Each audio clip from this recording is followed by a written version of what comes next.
Hey everyone, what's up? Dr. Charlie Johnson, physical therapist here, and quick question to kick things off for you in this video. If you're dealing with some type of back, butt, or sciatica pain, or any form of pain for that matter, how often do you wake up feeling uninspired, feeling physically, mentally, and or emotionally drained, feeling a bit down and or hopeless? Right? If you're like many people I work with, then the answer is just probably, well, way more often than you'd like, right? More often than not. And so I wanted to share something with you today, something that I have revisited multiple times for inspiration, and something that hopefully can inspire you if you're feeling trapped and not sure what to do to get out of pain. And so I wanted to share something with you today that I have revisited multiple times just in the past few weeks that has continued to inspire me, and I hope will inspire you if you're in pain and you feel like you're trapped, you feel like you're stuck. And so what I'm about to share with you is an off-the-cuff interview style chat. Of course, it's super informal because, well, I'm pretty informal, and as you'll learn in a moment, the person I'm chatting with is pretty informal. His name is Duff. He's a fellow YouTuber who about a month ago sent me an email and shot a video about how he used the content on my YouTube channel to eliminate 9 months of terrible back pain in just a few short weeks. And be sure to show him some love and support by checking out his artwork. He's an artist. He lives in Canada, and he's also a mentor to artists. And his work is pretty wild. It's sort of outside the box, and he's unique. And that's probably, again, why we get along. All right, so check out his channel. I'll put the link in the description. And so Adam's not the only one who reaches out to me. Many people who have tried everything, like Adam did, reach out to me and say, so how are you going to fix me? Adam didn't say that. Adam fixed himself, right? I already tried PT, chiro, massages, shots. Like, what do you know that's somehow new or different? And they're naturally skeptical, and it's totally fine. And my best answer is this. Look, I'm not going to fix you. You're going to learn how to fix yourself. So as you'll see in this interview, Adam is very grateful for my work, but ironically, here's the cool thing. I didn't do anything. I never even met him before this video, right? And so he was able to use my content and the principles and the concepts that I teach him and apply this to his unique pain experience and just tap into his innate ability to heal. And in doing so, he was able to rapidly eliminate 9 months of severe pain after trying all this different stuff and seeing all the different gurus. And he didn't really need to see anyone. Instead, he needed to be taught what he needed to do to fix himself. All right, so that's enough rambling. If you're in pain, you're feeling like there's just nothing else out there that could possibly help you, realize that inside of you, that everything you need is there. It's already innately within you. You may just need a little bit of help or a little bit of mentorship or guidance like Adam did to sort it all out and pull that out from within. So check out what he learned from watching my content. Also, of course, I'll try to drop some nuggets along the way in the interview, and I hope you enjoy it. Let me know your thoughts in the comments. Dr. Charlie Johnson, who I discovered because of my old infirm body. I've been in pain. I've had on and off hernias, herniated discs my whole life. I only discovered it was herniations a little while back. And despite my knowledge of anatomy and teaching anatomy to my students and everything like that, I didn't know this. And after a bunch of different physiotherapists and doctors and MRIs and all that kind of stuff, I, at my wit's end, I have a whole video about it, discovered Dr. Charlie Johnson, who, believe it or not, is a real person, and he's right here in the call with us. So, Charlie, I think what you do is extremely important work.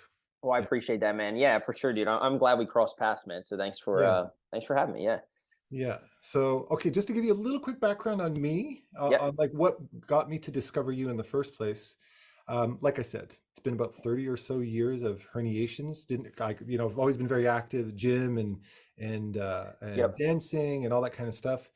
And probably when I was like 18 to 20, I think I had my first herniation, which lasted a couple of weeks. And then I had these recurring herniations that would happen usually during shoveling or gardening season. That's usually throw your back out.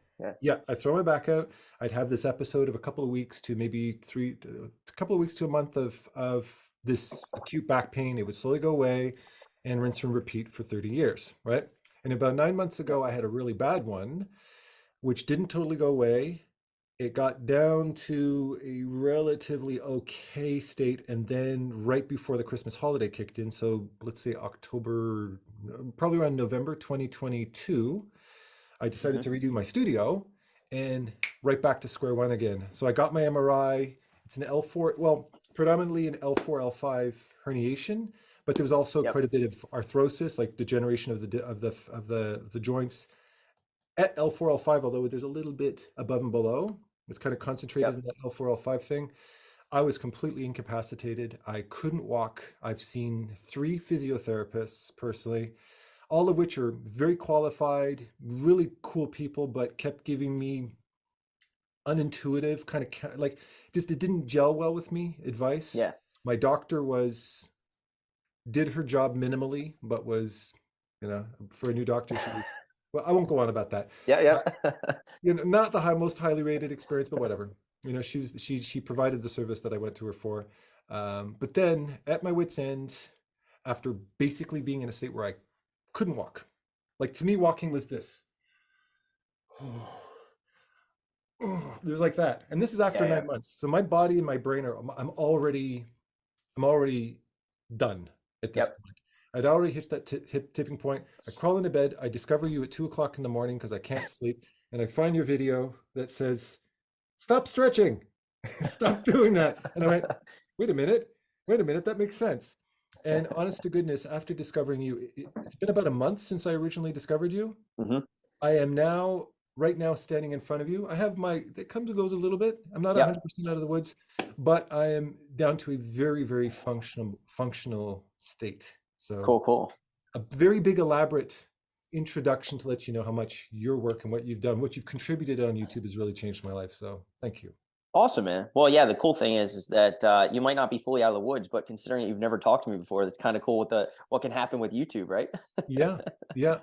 I think that for me, what really was really a big deal, and this goes into my own philosophy as well. Yep. It's something I share with my art, because I'm an art teacher as well, and it's you put it might you're doing so at the sacrifice perhaps of clicks, but what you're doing is you're giving that ownership of the healing process back to your client, back to Yep. your patient, to the person who's in pain. You're not saying Yep. do this and come and see me in a week. Hmm. You taught me how to fish, basically. You said, Yep. here's the fishing rod, here's the technique, do it. Hmm. And honest to goodness, you took me, that's what pulled me out of it, right? Yeah. Totally, dude. Yeah, and so just know it wasn't always like that, right? So like when No. I was teaching on the West Coast, again, I taught at USC, did some stuff out there, got my specialty in orthopedics as a PT. I used to teach manual therapy courses, man. So Really? how to crack necks and backs and Really? myofascial and this and that. So I was very hands-on. So which is the opposite, right? Yeah. And Yeah. so what I started to recognize, I had a couple aha moments. So one aha moment was when I was working with someone and they said, "Hey, Charlie, it must be nice when you hurt yourself Yeah. because you can fix yourself," right? And I Yeah. was like, "Hold on a second. What do you mean by that?" Right? And Yeah. of course, Yeah. I knew what he meant, but right, he clarified and he said, "Well, like you know something I don't," and I was like, "That's it." Mm. Right. And so it really isn't the power of my hands that's doing this. I mean, obviously there's power and touch and things like Yeah. that, Yeah. right? Absolutely. Yeah. But at the end of the day, what I recognize is that I was good at fixing people in the moment, but people were terrible at fixing themselves. Mm. Right. And You'd so come when I back in bad shape shifted, again. Yeah. yeah. So when I shifted from fixing to teaching, if you will, right, Right. and giving people the tools, knowledge, understanding to solve the problem, then maybe it's a bad business model, but it was not like, hey, it's Monday, I'll see you on Friday, Yeah. right? Yeah, what would happen is there would be temporary relief, right? You stimulate the nervous system a little bit, right? Put your hands on someone. There's hope. There's confidence, and that person knows what they're doing. Great. Works really well if you're a car. Yeah. Something goes on, you drop it off, you get a loan or you leave. But when Yeah. you're like inside that system and you can't get out of it, and you have Yeah. to walk in, get treated, right? Then you have to go back to that which was bothering you, which is sitting and driving and walking and whatever to get your Yeah. butt back home. The problem comes back because Yeah. people don't have the understanding of what they need to do. And so I just tell people all the time, it's like, hey, if you had my brain, would you feel more or less confident in solving this? Yeah. Right? And almost everybody's like, dude, that'd be cool. Right. Yeah. And so a lot of people, back with COVID and stuff, it was before COVID was a little bit of a barrier, but now people are recognizing, right? Like, wow, Yeah, there's value in understanding what I need to do. And so the knowledge is really what I try to transfer, Yeah. like a flash drive out of my head, man. I try to plug it into other people via YouTube, via coaching programs, things like that to help people. Yeah. Yeah. Yeah. And you know, the thing is, from my perspective, from the reason why I wanted to have this conversation with you is because from my perspective, I'm in a desperate place. Hmm. I'm in a desperate place. And when you're desperate, that's when people make impulsive decisions. And that's Yep. when they might take advice, or they might make a decision that might go against the grain, that might not be intuitive to them. But heck, I'm in such an acute phase of pain, and it's been so long, and I'm so exhausted. I'm going to listen to anybody at this point. Hmm. And I recognize you, and me as a fellow YouTuber as well recognize the fact that if there are people out there that might be offering advice, or taking a more clickbaity kind of approach, I take personal offense to that kind of stuff, because I know what kind of advice, I know what kind of feedback gets attention. It Yeah. can make you popular on the platform because it feeds the algorithm, but can do so at the cost of a person's well-being, Yeah. right? You Yep. have a moral decision to make. I can make a video that says, 3 easy steps to becoming a pro artist in two Yeah. weeks. I could. Everybody's Yep. going to click on that video, but I'm Yep. lying to them, because that's Yeah. not the reality of the situation. Furthermore, I'm handing them a solution. I'm handing them a fish, so to speak, right? Yep. So Yep. here, just do that. And in that state of desperation, I mean, I've got myself 16 doctorates in spinal Yeah. surgery, physiotherapy, chiropractics, psychology, psychiatry, you name it. Yeah, And man. I've done all of that, yeah, just in the process of trying to learn stuff.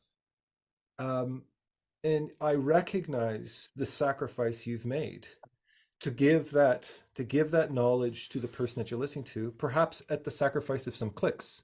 Yep. And that's why I'm here. It's because I want my channel to be a conduit for people to discover you. This video has nothing to do with me. I'm here. I'm the person who's benefited from your expertise.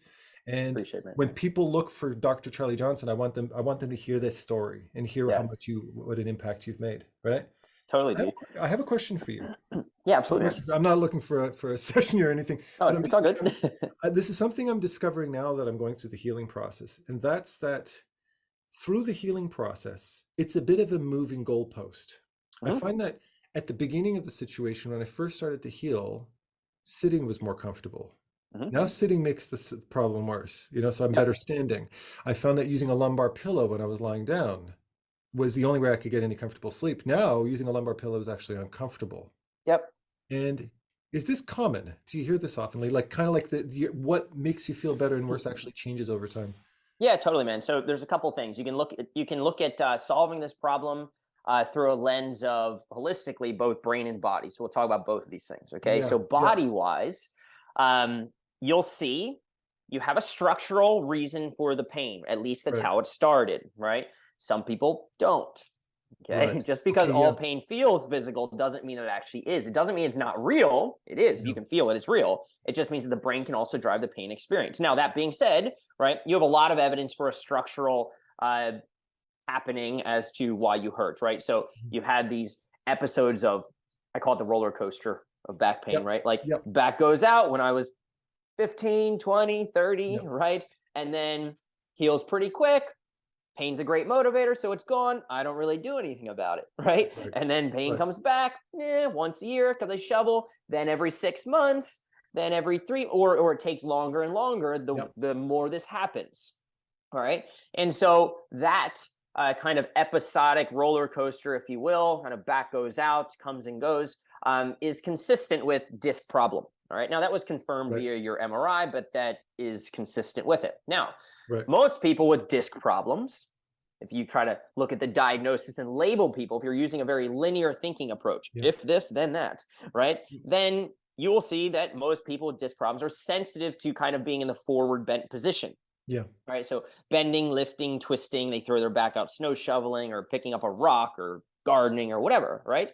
But not all the time. yeah, So what you'll see is that oftentimes with disc issues, you'll have some people that hate standing in the beginning, but they love sitting. It actually gives them a relief. They have to yeah. be That lying was down or me. they have Yeah, to be sitting or bending forward. Right. yeah, But then sometimes you'll see it'll change, right? And it can change for various reasons, but the disc is something that's able to morph a little bit, right? Unlike a bone, which is not like one moment, you know, like, hey, a week ago my bone was broken, and now, like, I don't know, today it's not, and then yesterday it shifted this way, and it doesn't really work like that, right? But you've got this disc, if you will, that can change because there's sort of this fluidity to it, right? So over time, as healing occurs, you can see absolutely that your pain triggers, that's what I call them, activities that make you feel worse in this case, if they're triggering it, right, can change. So early in the process for you, it sounds like it was walking and load through that spine, right? Where you probably had to be hunched a little forward and you're holding on to stuff, right? There was that sense of instability in the beginning. And now, right, for whatever reason, could be, again, like we talked about, just the healing process of that, which is disc problems. You're seeing that it's just flip-flopping a little bit, okay? Now, here's the thing. It can also be, oftentimes when you injure some type of disc or have some type of disc problem, there's different types, you can make the nervous system very sensitive, all right? And you can make the sciatic nerve very angry. Number one cause of sciatica or pain, numbness, tingling going down the leg is herniated disc, just because like disc is very close to the nerves in the back. And with all your degrees, right, you probably get a little bit of that. I got this yesterday. Look, you'd be proud of me. I actually have a bunch of anatomy things, but I got there you go, dude. I got my little prop here.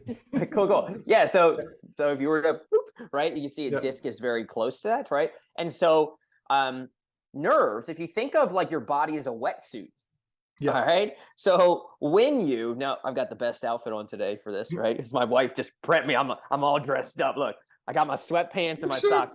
You're actually wearing pants. I'm impressed. I got pants on, dude. But what you'll see is if this was a wetsuit, right, when you're standing, right, the back of the system is loose. But if you have nerve sensitivity, residual, as you do this, you start to get more tension, right, through the system. And so what you might be seeing is some residual nerve sensitivity that now that kind of the acuteness, if you will, of putting load through the spine and things like that is gone, that now you're getting some sensitivity that's showing up in your inability and or lack of tolerance for sitting, maybe being in those more forward bent positions. Yeah, that makes sense. Right. Now, here's the cool thing, right? So then on the brain side of things, sometimes what can happen is this. The more chronic pain becomes, the more noise your nervous system and the centers which make pain, right, create. The more noise that's been going on, the longer it's been going on, well, you start to disrupt your neighbors a little bit because it's like you've been noisy for so long, right? You've been in such a high alert state for so long that different areas of the brain also start to aid and or facilitate in the pain processing process. All right. And so basically what happens is that you get a little bit of kind of cloudiness or muddiness in your judgment, in your ability to sense, wait, it was here and now it kind of moved there. And now it doesn't make as much sense and it's not as clear, right? And so this happens because you can become conditioned and or you can train your brain to experience pain, just like you can learn to do artwork. You can learn things you want to learn in life, but then nobody considers you can also learn things you don't want to learn in life. Right. And in this case, it might be pain, right? So you have to approach this in a couple ways, right? You have to understand that, hey, I've got to be aware of, you have to be aware of, right? Any type of fear, worry, concern, thoughts of, oh my gosh, what's going on? And hypervigilance, like you're a zebra, you know, like in the middle of a bunch of lions, you know, looking over your shoulder, okay, in the bush, right? You've got to be aware of those things that start flowing in your brain, because the more that they flow through there, it's not the problem that they're flowing through there. It's normal for you to have these thoughts of, what about this? Oh my gosh, am I going to feel this or whatever? Just like you did with the squats you were mentioning earlier, like, can I do this? Okay, I can do this, right? But if you're not careful and you let those, you jump on the train and go with those things, and you continue to become more anxious or worried or concerned, or there are feelings of frustration and grappling with this, and you continue to, because pain is a danger signal, increase that experience of danger within the system, right? Then you'll fuel it. You'll strengthen the learning experience.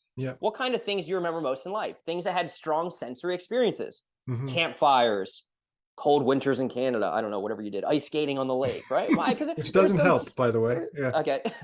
There was some sensory experience behind that, right? But if there wasn't some emotional or sensory experience behind something, you might not remember it. I No. remember like 2 things from before I was like, I don't know, 14, you Yep. know? And so maybe I just have a really bad memory, but like those 2 things were really strong sensory involved experiences. So Yep. that's the other key piece. And this is how you tie it all together. Okay. Pain is an experience or output from the brain designed to protect Yep. you from some perceived and or real threat. Okay? Mm-hmm. The further you get from the injury, the more it becomes perceived, the less it Mm-hmm. becomes real because your body does heal. Yeah. Okay? But it's an experience. So most people try to treat the diagnosis, which is, we'll just say over here. All right, now you got me into this. Now you got Yeah, me yeah, yeah. going. No, no, It's no. like, I'm listening. I'm okay. listening. I love this is the stuff I love. Yeah. Yeah. Okay, so you've got diagnosis over here.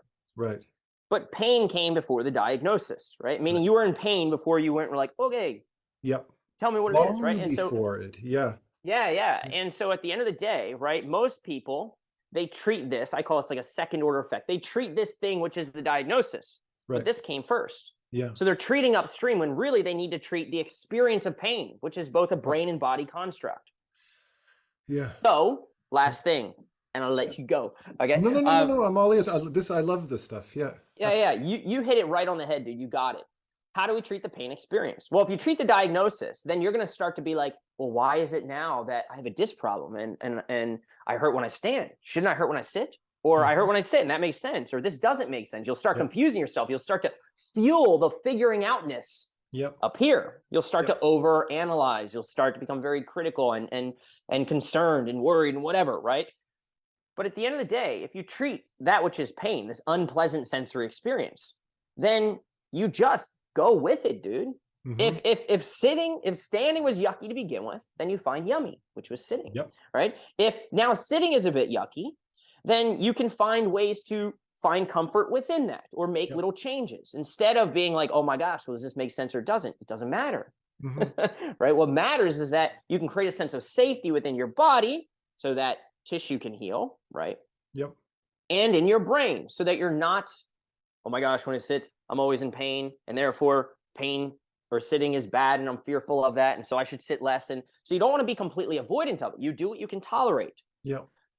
but you find ways to move your body, Mm-hmm. right? Outside of the area of injury is usually the safest way to go, Mm-hmm. all right? And you find ways to create as much comfort within the system, even if you're sitting in a funky way. Yep. This is important because if you go online, you go on YouTube, it'll be like, sit this way to reduce back pain, right? Yep. Well, I can't tell you how many times like sitting up tall like this will actually make you hurt more. Yep. And so forget all that. Use your innate knowingness of that which is your body and the pain experience. You know better than I do because you're actually in it. I feel Yep. fine. You don't, right? And be willing to explore and kind of break some of those beliefs to find that which makes you feel best. Mm-hmm. Okay. And then from there, as you build more confidence in your ability to sit and do things, you put in the reps over time, you start to reduce not only the fear of sitting here, but then also you move your body in a way that, well, feels good physically too. Yep. Right. And then it starts a positive feedback loop. Yep. The more I move or the more I sit, the better I feel. And I can do this. And then you're there. And Yep. then it takes a sort of a graded exposure approach and just creating a little bit of a process to get you back to full speed. But that's that, man. It's like breaking the non-linear or the linear thinking, which is cause and effect. If this, then that. This is why people fail. I'll put out a YouTube video on this. Systems thinking is instead of just looking at this one thing, like with these binoculars, your butt hurts, we must stretch it, right? That's the last place you want to stretch, dude. That's where the fire is burning. You're going to get burnt. Yep. Yep. And so you need to consider the whole thing, the 90% of the that you're taking for granted. Yeah. Yeah, this is like glass half full versus glass half empty almost, Yep. right? Everybody wants to look at the red marks on the paper when they get the test back. Yep. Nobody circles all the stuff. I remember right. that you used that analogy before, and I love that you're focusing on that 1% and completely ignoring the 99, everything else that does work. And that, yeah. And so you want to use yummy to fix yucky. Yes. Here Yes. and here. Honest to goodness, you like what you're saying. The reason why, what kind of excited me about this healing process and excited me about how pain pushed me to learn this lesson in my life was that, like I mentioned, I'm also an art teacher. I'm also a YouTuber. And listening to your philosophy and listening to how you approach helped to solidify my understanding of my beliefs as well, because I'm in a position where I'm helping people every day too. Mm-hmm. And you you materialized it into a definition. You said you're focusing on the pain and ignoring everything, all the yummy. Mm-hmm. And there's a lot more of you that's yummy than that one yucky thing. Yeah, yeah. You And have 1% to get better if you focus on that. You have 99% chance. yeah, And this is why when people say nothing works within the 1%. within that one spot, everything else is fine, right? And Yes. it's reprogramming your brain. And it's the exact analogy I can use for an art career, or for any type of career for that matter, is you listen to the pros Mm-hmm. who have what you want, that say, hey, Josh, if you want that job, then this is what those big studios want. So Mm-hmm. they spend 10, 15, 20, 30 years trying to chase after that goal that that person set for you, Yep. at the behest of all of your natural inborn talents. You're taking everything Mm-hmm. that comes naturally to you for granted because you think that's the way to do it. And Yep. I'm approached, I work with artists sometimes ranging anywhere from 18 years old to 80 years old, that are sitting there going, I've done this my whole life and I'm still feel completely unsatisfied with my life. There's a pain within their career, within their lifestyle. Sometimes they haven't found that career because they keep trying to fit into the wrong ecosystem. And I'm sitting there going, Yeah. yeah, but look at what you can do. Look at Yeah. your skills. So what I do, very similar to what you're doing right now with me, is I redirect. I have an eye for what people are good at, and I look at it Yep. and go, what about that? What about that? What about that? These are all great skills. Yeah, but I know that's not how you get the real career. Yeah, but I did. That's what a lot of my friends have done, and they're all of the people you dote on, all of your idols mm-hmm. that you love, all did it that way. Yep. And they go, oh, okay, I guess you got a point, right? Yeah, yeah. And what's very empowering about that is that I recognize what you've taught me is that my body is an organic living thing. It's Mm-hmm. not a car. It's not a Yep. machine. It's not a one fixes all. No, it's constantly being in connection with what feels good, what feels bad, what works, what doesn't. If that goalpost changes, I'm willing to change with it. I don't Mm-hmm. keep myself on a linear path. And this has given me the confidence of what my body can do. It's given me the confidence of being able to say, hey, if things start to move, if things change, then I can change with that. And it gives me this ownership of Mm-hmm. myself. Because Yep. when you're in a state of chronic pain, you feel like you're in victim state. Yep. This happened to me. This is my Mm-hmm. fate. This is my destiny. This is forever. And it can be psychological, it can be physical, it can be both, Mm-hmm. right? Yep. And if you're always reaching, if you're always listening to somebody giving you that golden ticket, you're never going to find it, Yeah. Yeah. right? And or you Yep. might find it out of luck, Mm-hmm. but then the situation changes. You get older, something else happens. You're back to square Yeah. one again, right? Yeah. So Yeah. I think it goes back to like, and I mentioned this earlier, I think they were off camera, but really helping people understand the fundamentals of yeah, that which it takes to heal and understand that. And truthfully, if you ask most people if they care about that, they don't, right? right. They're like, I don't care about that. Just show me the one, just show me the one or two things I need, the exercise I need to do for this problem. Tell me what it is and tell me how to fix it, right? I Yep, get it. I mean, that's just the way the world is a lot of times. But like, yep. would you want me to do that? I can do that if you want. Okay, but here's what'll happen. Because that's so high level and tactical, and you don't really understand why you're doing what you're doing, it might work temporarily. But then, like you said, you won't know anything else around it, right? Yep. You won't understand really why you did it, conceptually why it made sense or why it didn't make sense for you, a Yeah. framework for making decisions around when you should do that, you shouldn't do that, that's going to make you worse. And because you don't have those principles, it might work Mhm. temporarily, or it might work even more than that. But if it comes back and or it's slightly different, if things just go a little bit funky, you don't know how to adapt. Mhm. Right. And so I think there's a lot of value in people understanding that. Again, it's not generally very sexy. It's definitely not clickbaity. All right.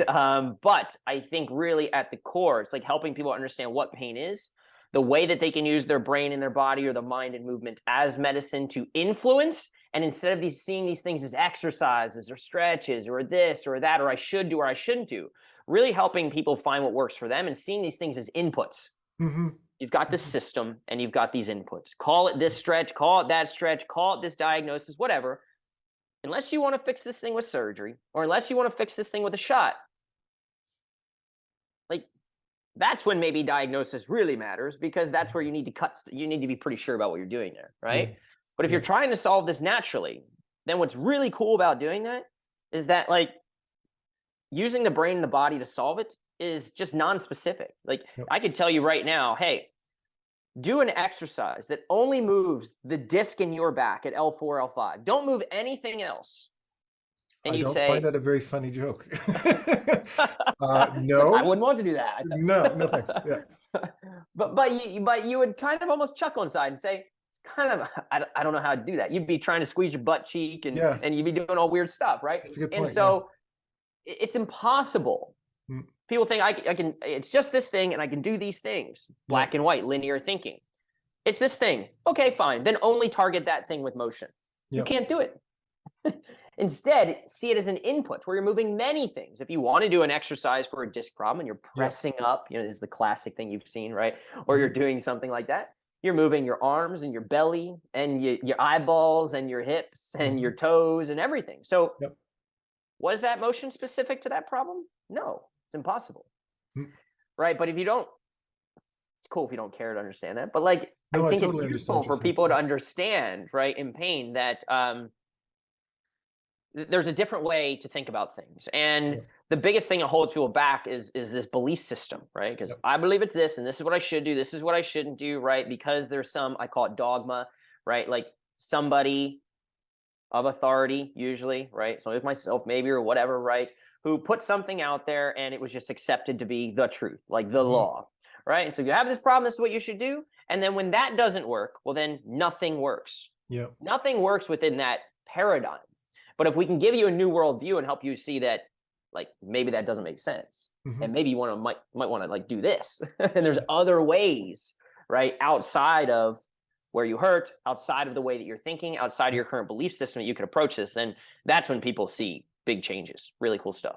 You said that, it's funny you're saying that, because one of the big culprits, and it's something that I didn't even realize until I spoke with my girlfriend about it. I brought it up with her, and then she divulged something to me. I was like, how come you didn't tell me this earlier? We've been together for over 20 years. And she said, since we first met, she always used to notice how when I was sitting, I was always leaning on one of the armrests, aka lateral shift, right? And I sat like this all the time.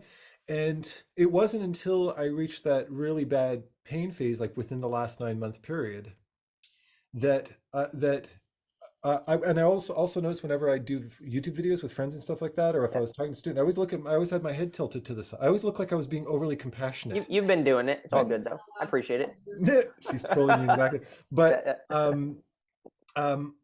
this was all the spine that was completely crooked. I didn't even notice. I had maintained this lateral shift. I would lean on things all the time. And she said, Adam, if I look at your back is completely crooked all the time. And I'm sitting there going, no, I had been doing this for so long, it felt straight to me. So I started, once I started to research it more, I looked into the lateral shift, because I realized it was a very common issue for me. And staying perfectly straight was difficult.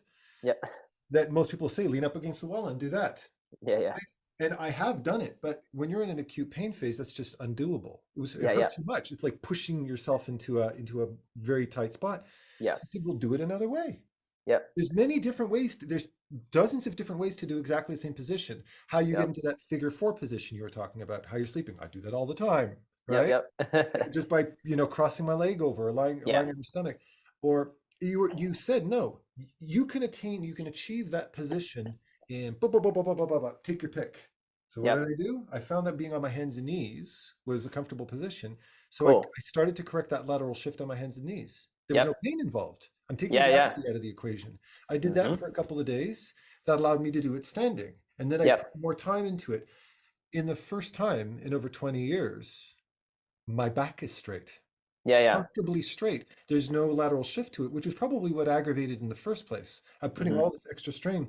And then after maybe a couple of weeks of that, as I was correcting it, I did start to feel other parts start to hurt a little bit. Like there was some sort, not alarmingly, but there was there was some tenderness in different areas of my hips. Then again, my girlfriend had said, well, Adam, think about it. You've been in this position for over 20 years. You're all of those muscles, all of these multitudes of different core muscles, I'll have to readjust. Give it some time. So I did. And sure enough, everything just kind of settled into place and the pain started to go away. And I felt the stability. I'm starting to feel strength in my back. I'm starting to take on some of the exercises you recommended, the squats or the lower back exercise, to start to bring those. And I swear to God, I came back from the gym yesterday after doing some of those, finally for the first time doing back and leg exercises, which I haven't done in a long time. I walked out of that gym with zero pain. Cool, dude. I walked in a little sore. I walked out feeling amazing. I walked out 100% yummy. You know what I mean? And I was like, yeah. I mean, you hear this every day from people, but I just want to reinforce. I want to add my voice and say, holy shit. Have you made such an impact on my life? Not we're talking about you've helped me to fix 20 years of bad programming and bad habits. You've helped me to heal through a pain that I thought could only be fixed with surgery. And you've also offered me a strength of mind. You're giving me my ownership of my body back, and offered me a philosophy not only for healing but for my life in general, for my profession moving forward. I can look forward to the next 50 years of my life. I'm not sitting there and think I'm doomed to live this life of pain or a back or spinal fusion or something like that, you know? So thank you. Cool, dude. Thank you, Charlie. Totally, man. I want the algorithm to start dumping on you. You deserve it. You really do. Thank you so much. Well, it's like you put good energy out there, you know what I mean? Then the goal is that eventually it comes back, or at least that's the thought, so we'll keep putting good stuff out there. Yeah, and I'm there for that, man. I'll give you as much good energy as you need. You really do. You and Heather, man, both of you. She's your support. Yeah. Hey.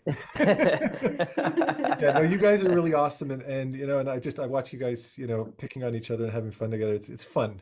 You guys are really fun and really contributing something awesome. So thank you so much. Cool, dude. Yeah, I appreciate it, man. Thank you so much for having me, and I appreciate you just helping me, spread the word and share what I do, because that's something I'm passionate about, and to have somebody sort of backing me, that's always cool. So absolutely, absolutely, my pleasure. All right, so hopefully you pulled some nuggets from that sort of reverse interview where Adam was interviewing me. And look, if you need help, like Adam, right?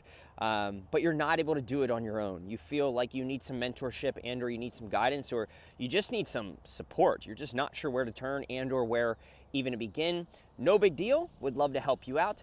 Go ahead. You can actually click the link below inside probably comments or description. I work with and consult with folks worldwide who have back, butt, and sciatica problems, and essentially want to learn how to tap into that innate healing ability, want to learn how to fix themselves so that they don't have to rely on others to fix them and don't need things like pills, shots, surgery to solve the problem. So click the link below.